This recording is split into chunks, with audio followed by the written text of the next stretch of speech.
جنہوں نے حضور کی واللیل زلفوں کا نظارہ کیا، حضور کی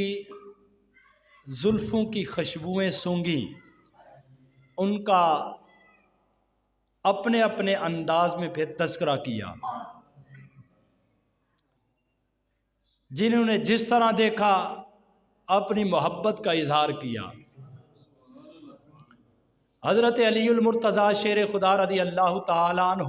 حضور کی زلفوں کا تذکرہ کرتے ہوئے فرماتے ہیں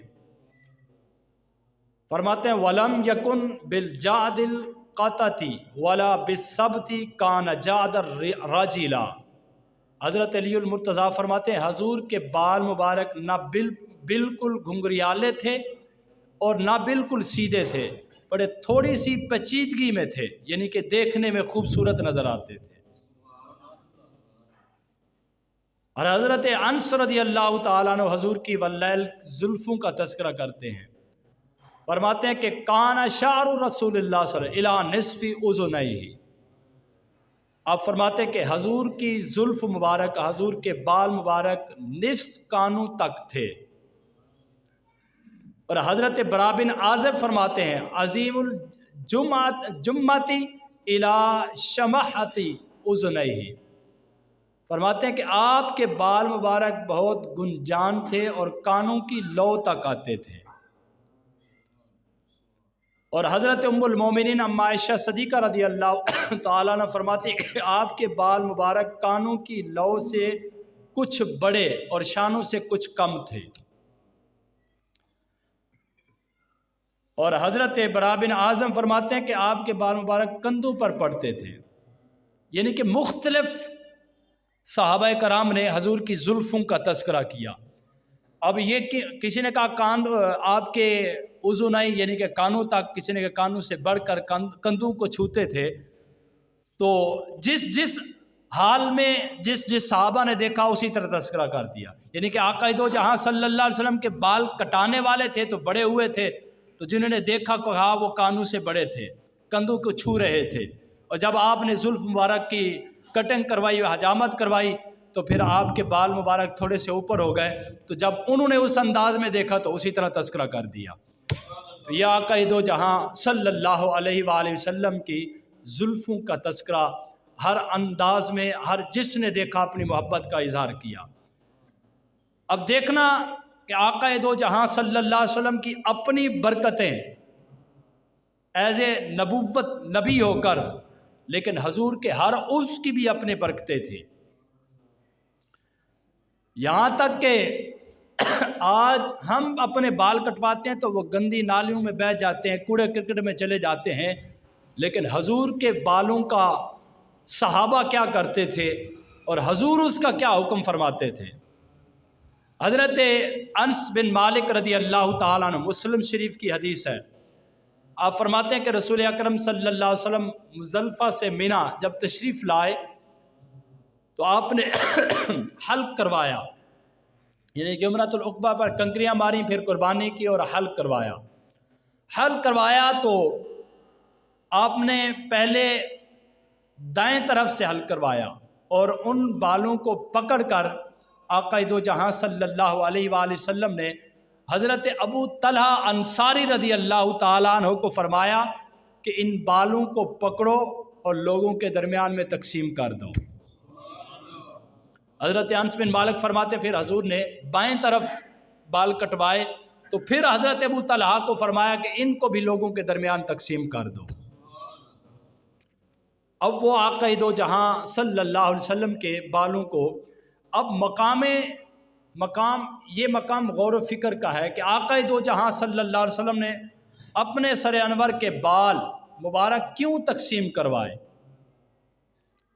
اور آپ صلی اللہ علیہ وسلم کائنات کی افضل شخصیت تھی اور آپ کی حکمت تھی کہ ان بالوں سے میرے صحابہ، میرے غلام برکتیں حاصل کریں گے، اس سے ان کو شفا ملے گی۔ آقا دو جہاں صلی اللہ علیہ وآلہ وسلم نے خود حکم دیا کہ میرے بالوں کو تقسیم کیا جائے۔ حضرت ابو طلحہ انصاری رضی اللہ تعالیٰ نے ان بالوں کو تقسیم کیا، تو اس میں حکمت تھی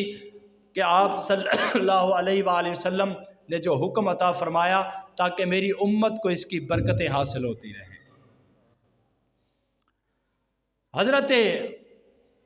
انس بن مالک رضی اللہ تعالیٰ عنہ فرماتے ہیں کہ میں نے رسول اکرم صلی اللہ علیہ وسلم کو دیکھا کہ حجام آپ کے سر مبارک کی حجامت فرماتا بنا رہا تھا کہ آپ کے اصحاب آپ کے ارد گرد حلقہ بنا کے گھومتے تھے، یعنی کہ طواف کی صورت میں، جیسے بنا نہیں طواف کر ایسے حضور کے ارد گرد کہ ایک بال بھی زمین پر نہیں گرنے دیتے تھے، وہ اپنے ہاتھوں میں لیتے۔ حضرت انس بن مالک رضی اللہ تعالیٰ عنہ فرما ہر کوئی یہی چاہتا تھا کہ وہ بال مبارک میرے ہاتھوں میں گرے۔ اب یہاں غور و فکر کریں بندہ کہ حضور کے بال مبارک کو صحابہ لے کر کیا کرتے تھے؟ کیا کوڑا کرکٹ میں پھینک دیتے تھے؟ کہیں نالیوں میں بہا دیتے تھے؟ نہ، وہ اس کو اپنے پاس رکھتے تھے، اس سے برکت حاصل کرتے تھے، اس سے شفا لیتے تھے۔ اور حضرت خالد بن ولید رضی اللہ تعالیٰ عنہ فرماتے ہیں میں جب بھی کسی جنگ میں فاتح ہوا تو حضور کے ان بالوں کی برکت سے ہوا، اس کی مدد سے اللہ مجھے فتح عطا فرماتا تھا۔ اب دیکھیں بالوں سے صحابہ کیا شفا لے رہے ہیں، اس سے برکتیں حاصل کر رہے ہیں، اس سے آقا دو جہاں صلی اللہ علیہ وسلم کے ان بال منہ مبارک سے مدد حاصل کر رہے ہیں۔ وہاں میرے نبی نے تو نہیں روکا کہ صحابہ اس کو کیا کرو گے، کیا کر رہے ہو؟ حضور نے روکا نہیں، صحابہ نے لیا اور برکت تبرک سمجھ کے اپنے پاس رکھا۔ وہاں تو کسی نے شرک کے فتوے نہیں لگائے کہ تم شرک کر رہے ہو، وہاں تو کسی نے کہا تم مشرک ہو، نہیں مشرک ہو، نہیں، یہ محبت کا انداز تھا جو الحمدللہ اللہ نے اہل سنت کو عطا فرمایا۔ یہ صحابہ ہی تھے جو والہانہ محبت حضور کے ہر عضو سے کیا کرتے تھے، حضور کی ہر انداز سے ہر ادا سے محبت کیا کرتے تھے، تو وہی محبت کی خیرات اللہ نے ہمیں عطا فرمائی ہے۔ اور وہ محبت جب سنیوں کے اندر دیکھتے ہیں تو لوگ کہتے ہیں یہ مشرک ہیں، یہ بدعت ہیں، اور تم اس پر غور و فکر کرو کہ یہ نعمت تمہیں اللہ نے عطا ہی نہیں کی، جن کو عطا کی ہے وہ خوش قسمت ہیں، حضور سے والہانہ محبت کرتے ہیں۔ جب اس دور میں جب حضور کے بال مبارک سے لوگ مدد طلب کرتے تھے، شفا لیتے تھے، اس وقت کوئی مشرک نہیں ہوا تو آج بھی کوئی مشرک نہیں ہے۔ وہ حضور سے محبت اپنے انداز سے کی جاتی ہے، کیونکہ اعلیٰ حضرت کے پاس لوگ گئے نا تو کہنے لگے تم تو حضور کی محبت میں حد سے بڑھ جاتے ہو۔ آج بھی لوگ کہتے ہیں وہ سنی پتہ نہیں کہاں پہنچ جاتے ہیں، وہ جہاں لوگ باہر سے ہو کے آنا جب ریال ہاتھ میں آ جائیں ان کی انداز دیکھیں تو ادھر آ کے ان کو بھی پھر مشکل ہوتی ہے کہ انگوٹھا کیسے چومیں، درود شریف کیسے پڑھیں، کیونکہ وہاں تو ہم نے دیکھا نہیں۔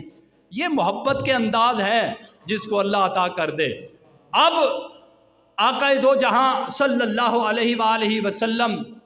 کا یہ انداز محبت تھا، اور صحابہ کرام کا انداز محبت تھا حضور سے کہ وہ کس طرح حضور سے محبت فرمایا کرتے تھے۔ آقا دو جہاں صلی اللہ علیہ وآلہ وسلم اب وہ صحابہ ان بالوں کو لے کر کیا کرتے تھے جس سے آج ہمیں لوگ مشرک کہا جاتا ہے کہ یہ بڑے مشرک ہیں۔ یہاں اعلیٰ حضرت کی بات کر رہا تھا نا، وہ کہنے لگا کہ آپ تو حد سے بڑھ کر محبت کرتے ہیں، حد سے بڑھ جاتے ہیں۔ آپ نے کاغذ اور قلم رکھا، کہاں یہاں لکھ کے دے میرے نبی کی حد کہاں تک ہے، میرے نبی کی محبت کی حد کہاں تک ہے۔ اگر تمہیں اندازہ ہے کہ حضور کی محبت کی حد ہے تو لکھ کر دے، جب حد نہیں تو پھر ہم حد سے کیسے بڑھ رہے ہیں؟ ہم اپنے مصطفیٰ کو خدا بھی نہیں مانتے اور خدا سے جدا بھی نہیں مانتے۔ تو اس لیے اعلیٰ حضرت نے فرمایا تھا شرک ٹھہرے جس میں تعظیم حبیب، شرک ٹھہرے جس میں تعظیم حبیب، اس برے مذہب پہ لعنت کیجئے۔ ظالموں محبوب کا حق تھا یہی کہ اس کے بدلے عداوت کیجئے، بجائے محبت کے تم نقص نکال رہے ہو۔ تو یہ انداز محبت جو ہمیں صحابہ نے دیا ہے الحمدللہ وہ آج ہمارے پاس ہے۔ لوگ جتنے مرضی بھی فتوے لگاتے رہیں، لاکھوں ڈالر خرچ کر چکے کہ حضور کی عظمت کو گھٹانے کے لیے، لیکن انہیں کیا پتہ کہ فانوس بن کر جنس کی حفاظت ہوا کرے، وہ شمع کیا بجھے جس کو روشن خدا کرے۔ تو یا قید و جہاں، اب ام المومنین حضرت ام سلمہ رضی اللہ تعالی عنہا، اب جن کے پاس یہ بال مبارک حضور کے منہ مبارک گئے تو انہوں نے کیا کیا اس سے؟ حضرت ام المومنین ام سلمہ رضی اللہ تعالیٰ عنہا کہ ہاں حضور سید عالم صلی اللہ علیہ وسلم کے کچھ بال تھے، اب کیا کرتی؟ اس کو ایک چاندی کی ڈبیا تھی، اس میں محفوظ رکھا ہوا تھا، اور آپ کے پاس جب کوئی بیمار آتا تو وہ بال، وہ چاندی کی ڈبیاں پانی میں گھماتی اور وہ پانی پیتا، اللہ اسے شفا عطا فرما دیتا تھا۔ آج ہم کہنا تو لوگ کہیں گے یہ جھوٹا ہے، لیکن یہ بات کس کی ہے؟ ام المومن ام سلمہ رضی اللہ تعالیٰ عنہ، اور حدیث بھی بخاری شریف کی ہے، مشکات شریف کے اندر بھی موجود ہے، بخاری شریف کے اندر بھی موجود ہے۔ تو حضرت ام المومن کا کیا معمول تھا کہ جب بھی کوئی بیمار آتا اور لوگوں کو پتہ تھا کہ ام المومنین کے پاس بال مبارک ہیں، وہ آتے اور پانی کا پیالہ لاتے، اب وہ ڈبیا اس پانی میں گھماتی، وہ پیتے، اللہ انہیں شفا عطا فرما دیتا تھا۔ تو یہ آپ کا انداز تھا، آقا دو جہاں صلی اللہ علیہ وسلم کے بال مبارک کی برکت یوں حاصل کرتے تھے۔ حضرت خالد بن ولید رضی اللہ تعالیٰ عنہ، جسے اللہ نے لقب عطا فرمایا سیف اللہ، یہ اللہ کی تلوار ہے، وہ جس میدان میں جاتے تھے اللہ انہیں فتح عطا فرما دیتا تھا۔ تو حضرت خالد بن ولید رضی اللہ تعالیٰ عنہ فرماتے ہیں جنگ یرموک میں حضرت خالد بن ولید رضی اللہ تعالیٰ عنہ کا مقابلہ ایک نستور نامی پہلوان سے ہوا، اور حضرت خالد بن ولید رضی اللہ تعالیٰ عنہ ان سے لڑتے لڑتے آپ کی ٹوپی جو آپ کے سر پر تھی وہ گر گئی، آپ نے اس کو اٹھانے میں کوشش کی، اور ایک جنگ میں آپ کی ٹوپی گر گئی تو اس کو ڈھونڈتے ڈھونڈتے 2-4 صحابہ شہید ہو گئے۔ صحابہ حیران تھے کہ خالد بن ولید ایک ٹوپی کے پیچھے لوگ شہید کرا بیٹھے۔ تو جب پوچھا گیا تو آپ فرماتے تھے کہ یہ ٹوپی تو بسیدہ ہے، لیکن اس ٹوپی کے اگلی سائڈ پہ میں نے حضور کے بالوں مبارک کو پیوست کیا ہوا تھا، جس کی برکت سے اللہ مجھے فتح عطا فرما دیتا تھا۔ تو حضرت خالد بن ولید رضی اللہ تعالیٰ عنہ جس میدان میں بھی جاتے اللہ انہیں فتح عطا فرماتا تھا۔ آپ شام کے اندر تشریف لے گئے، جنگ کنسرین میں رومیوں سے ساتھ آپ کا پلا پڑا تو ان کا سردار مارا گیا۔ اب ان کو زیادہ غصہ آیا تو اس وقت کا جو بڑا تھا حبلہ بن یحبن، اس نے حکم جاری کیا رومیوں کو کہ مسلمانوں پہ یک بار حملہ کر دو۔ اب ان کی تعداد زیادہ تھی، حضرت خالد بن ولید رضی اللہ تعالیٰ عنہ کے سپہ سالار ان کی تعداد کم تھی، تو جب رومیوں نے چاروں طرف آپ کو گھیر لیا تو صحابہ فرماتے ہیں کہ ہم اس وقت یہ یقین کر بیٹھے کہ آج ہماری شہادت لازمی ہے، کہ آج ہم شہید ہو جائیں گے، کہ چاروں طرف ہمیں گھیرے میں رکھ لیا۔ صحابہ فرماتے ہیں کہ ہم اس وقت حضرت ربیعہ بن عامر کہتے ہیں کہ خدا کی قسم جس وقت رومیوں کا ریلا ہماری طرف آتا، ان کی سواریوں کی کثرت سے، ان کی تعداد کی دیکھ کر ہم حیران اور اسی ارادے سے ارادہ کر لیتے کہ آج ہم شہید ہو جائیں گے۔ تو حضرت رافع فرماتے ہیں کہ میں نے حضرت خالد بن ولید کو بھی کہا کہ آج ہمارا بچنا مشکل ہے۔ حضرت خالد بن ولید فرماتے ہیں مجھے بھی یہ لگتا ہے، کیونکہ جو ٹوپی میں پہن کر آتا تھا آج وہ میں گھر بھول کر آیا ہوں، جس کی برکت سے۔ تو حضرت آقا دو جہاں صلی اللہ علیہ وسلم کے ایک جلیل القدر صحابی ہیں حضرت ابو عبیدہ بن جراح رضی اللہ تعالیٰ عنہ، یہ سپہ سالار تھے لشکر کے، تو یہ سو رہے تھے، حضور ان کے خواب میں آئے۔